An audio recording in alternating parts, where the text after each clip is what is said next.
नमस्कार, आप देख रहे हैं प्राइम न्यूज़ राजस्थान और मैं हूं आपके साथ आपका संवाददाता दिनेश कुमार। राजस्थान की धरती से जुड़ी हर बड़ी हलचल लेकर हम हाजिर हैं। आज के इस बुलेटिन में हम बात करेंगे प्रदेश के खेलकूद जगत की बड़ी अपडेट्स की, साथ ही जानेंगे भर्ती और जॉब से जुड़ी हर वो जानकारी जो आपके भविष्य के लिए जरूरी है। इतना ही नहीं, राजस्थान सरकार की ओर से आम जनता के लिए की गई नई घोषणाओं पर भी रहेगी हमारी पैनी नजर। तो बने रहिए हमारे साथ, क्योंकि अगले कुछ ही मिनटों में हम आपको रूबरू कराएंगे राजस्थान की आज की 25 बड़ी खबरों से। तो चलिए शुरू करते हैं बिना किसी देरी के।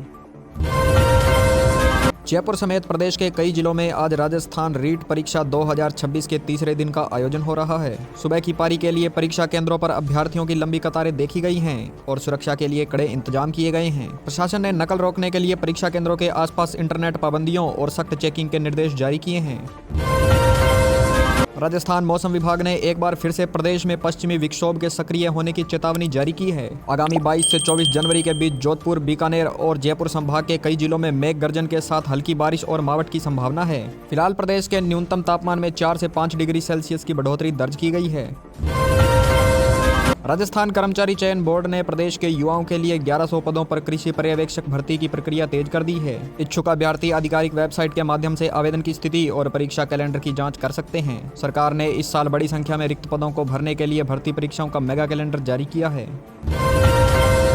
जयपुर के ऐतिहासिक आमेर किले और नाहरगढ़ में पर्यटकों की भारी भीड़ उमड़ रही है। वीकेंड के बाद भी सोमवार को देशी विदेशी सैलानियों का जमावड़ा लगा हुआ है। पर्यटन विभाग ने पर्यटकों की सुविधा के लिए अतिरिक्त गाइड और सुरक्षा कर्मियों की तैनाती की है। जयपुर लिटरेचर फेस्टिवल के समापन के बाद भी शहर में सांस्कृतिक गतिविधियों का उत्साह बना हुआ है।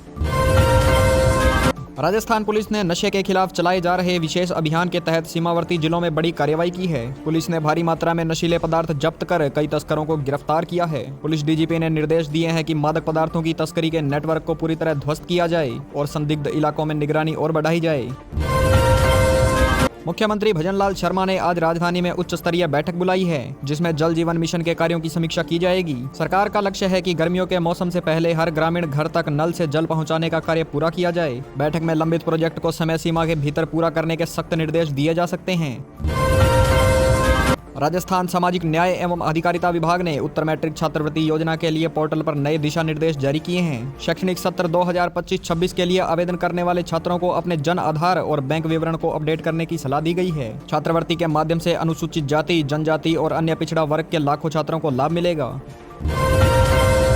जोधपुर संभाग के कई इलाकों में आवारा पशुओं की समस्या को लेकर कई स्थानीय लोगों ने प्रदर्शन किया है। नगर निगम और प्रशासन पर आरोप लगाया जा रहा है कि शहर की सड़कों पर सांडों के जमावड़े से लगातार दुर्घटनाएं हो रही है। प्रशासन ने दावा किया है कि नंदीशालाओं की क्षमता बढ़ाई जा रही है और जल्द ही आवारा पशुओं को रेस्क्यू कर लिया जाएगा।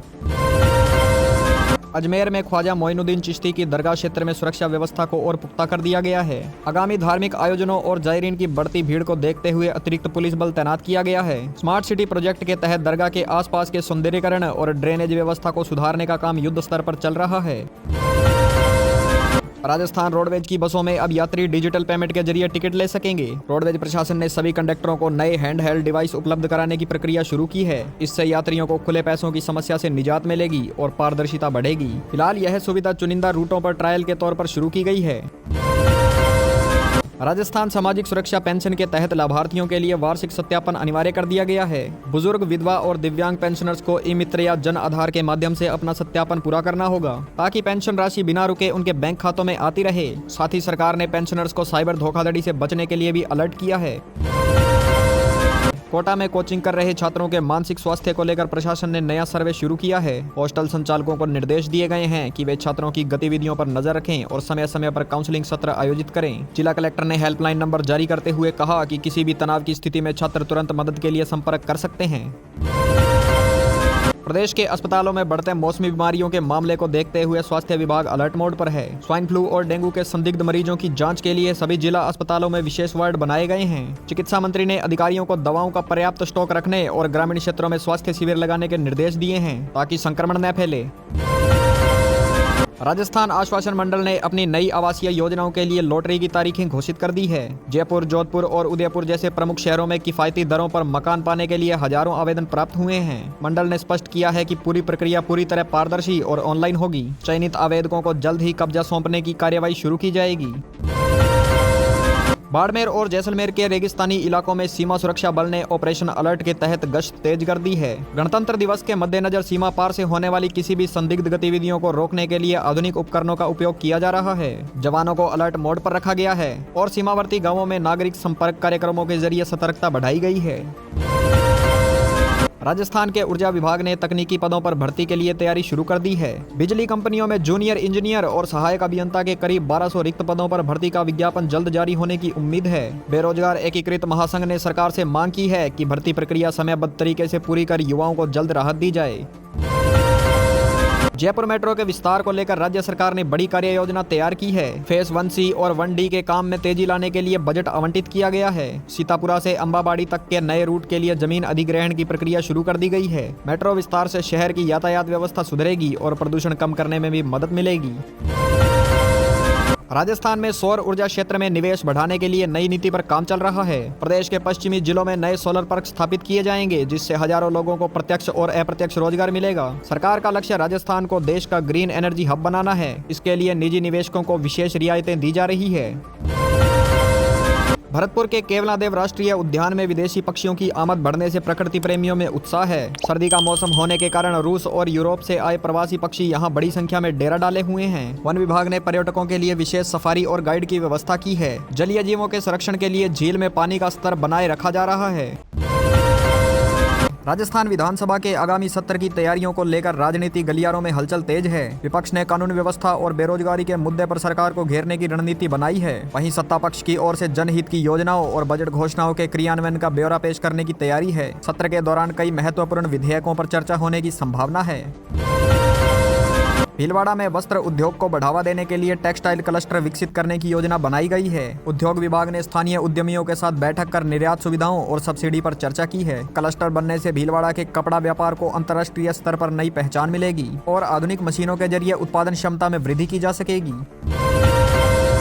उदयपुर की पिछोला और फतेह सागर झील के संरक्षण के लिए प्रशासन ने सख्त कदम उठाए हैं। झीलों में कचरा डालने और अवैध निर्माण करने वालों पर भारी जुर्माने का प्रावधान किया गया है। क्लीन सिटी ग्रीन सिटी अभियान के तहत झीलों के किनारों पर सौंदर्यीकरण का काम जारी है, ताकि पर्यटकों को बेहतर अनुभव मिल सके और पर्यावरण सुरक्षित रहे। राजस्थान के प्राथमिक और माध्यमिक विद्यालयों में रिक्त शिक्षक पदों को भरने के लिए शिक्षा विभाग ने विद्या संबल योजना के तहत गेस्ट फैकल्टी लगाने की प्रक्रिया शुरू कर दी है। ग्रामीण क्षेत्रों के स्कूलों में शिक्षकों की कमी दूर करने के लिए यह एक वैकल्पिक व्यवस्था है। इससे छात्रों की पढ़ाई प्रभावित नहीं होगी और शिक्षण कार्य सुचारू रूप से हो सकेगा।